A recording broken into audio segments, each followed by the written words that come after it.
From CBS News Bay Area, this is the Morning Edition. Good morning, and thanks for starting your day with us. I'm Max Darrow. We begin with a developing story in the Nevada desert. Tens of thousands of people are stranded at Burning Man. Heavy rain and flooding has turned the festival into a soggy mess. People there are sheltering in place as roads in and out of the area are closed, and more rain is expected to fall today.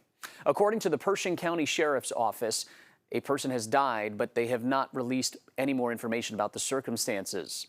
This annual event attracts people from all over the world, including people from right here in the Bay Area. There's music, art, and community events during this week-long counterculture festival. Our Betty Yu caught up with a woman from the Bay Area to get a first-hand account of what's going on. We're okay. I think that the news is saying that it's pretty bad out here. It is. There's mud. You can't really walk or drive. Bay Area resident and circus performer Christine Lee is among some 70,000 people literally stuck in the mud at Burning Man in Black Rock Desert. Flooding from Friday's rainstorm forced organizers to close car access in and out of the festival, including the famed art cars, trapping festival goers inside with whatever supplies they had with them. We are not allowed out of the playa. The gates are locked. We're okay. We have enough tuna for a week. Burning Man organizers stressed Saturday that they're engaged fully in all safety aspects and that they're focused on getting people out as soon as possible. In the meantime, they will be dropping cell trailers to try and get better signal out of the site and meeting with local, state, and federal agencies for assistance. All right, this is what we're walking through. Though cell service is spotty, Christine showed how she navigated the soggy situation. Festival goers have been told to shelter in place and conserve food and water. Burning Man was scheduled to end on Labor Day.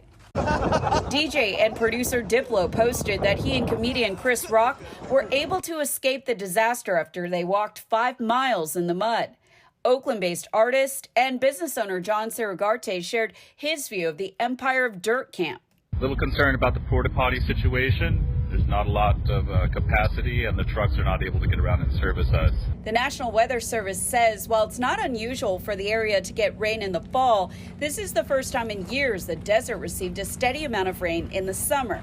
Friday alone saw more than half an inch. In the beginning of the day, we didn't really have any idea that would be what was occurring. We knew that there was going to be rain over the area, but we did not foresee how serious it was going to get and that it was going to shut down the whole entire festival. Up to 1/4 inch of rain is expected on Sunday. People are stealing things because that's what happens when things get weird. There's a little bit of this like Lord of the Flies vibe, if you remember that book, where things just might get really weird. So we're okay today, but I think it might get worse. We've also heard of vandalizing of art, which is pretty terrifying. Christine says she does feel safe staying in an RV. She's prepared to wait it out for a few days. Just hoping everything goes okay and the storm passes. But generally, people have been very friendly and nice, and in true Burning Man fashion have been taking care of each other. Burning Man's beginnings are based here in the Bay Area. It started as a celebration of the summer solstice with bonfires on Baker Beach in the 1980s. If you enjoyed Saturday with the gray and the cool, you're going to like Sunday. There's no real change here, but by Monday there is going to be a difference. So just finishing off the weekend here, if we use the Inland East Bay as our warmer microclimate, we're in the 70s today. It's 80 and sunny, 85 and sunny tomorrow. If you're going to the beach for the weekend, it'll be in the mid-60s there with the clouds sticking around. And just to pick out your part of the bay, here's today. Everybody does the 70s. You don't often see this where we're all doing pretty much the same number for the daytime high. That's going to start changing on Monday, and we'll talk about that small chance of rain today. I'll see with that in the complete forecast in just a bit. Taking a live look at Los Angeles International Airport this morning, where part of the airport's ticketing area was evacuated last night due to a suspicious item. Police at LAX say the item was found in the Tom Bradley terminal at around 9:40 p.m. A bomb squad was called in to assess the item. About an hour and a half later, at 11 o'clock, authorities determined the scene was safe and they started to repopulate the area. Still not clear exactly what this item was that prompted the investigation. Well, if you still have some traveling to do this Labor Day weekend, expect heavy traffic around Interstate 80 near Vallejo as Caltrans works to repave a 6-mile stretch of the freeway. It's happening on the westbound lanes of I-80 between the 780 interchange in Vallejo and Highway 4 in Hercules. As you can see, that includes the Carquinez Bridge. And despite backups there for the past 2 days, Caltrans says it would have been even worse if they had shut things down during regular commuting days. They say traffic patterns are actually lighter during the Labor Day weekend. What we decided to do is to use this Labor Day weekend, compress over 106 nights of work into 4 days. The eastbound lanes are open during the construction. As for the westbound lanes, those are expected to be back open again by 5 o'clock on Tuesday morning. Just past the road closure, several cars were involved in a deadly crash in the eastbound lanes of I-80. This happened near Highway 37. When CHP arrived, they say they found a Toyota Tundra pickup flipped over onto its side and 2 other cars damaged nearby.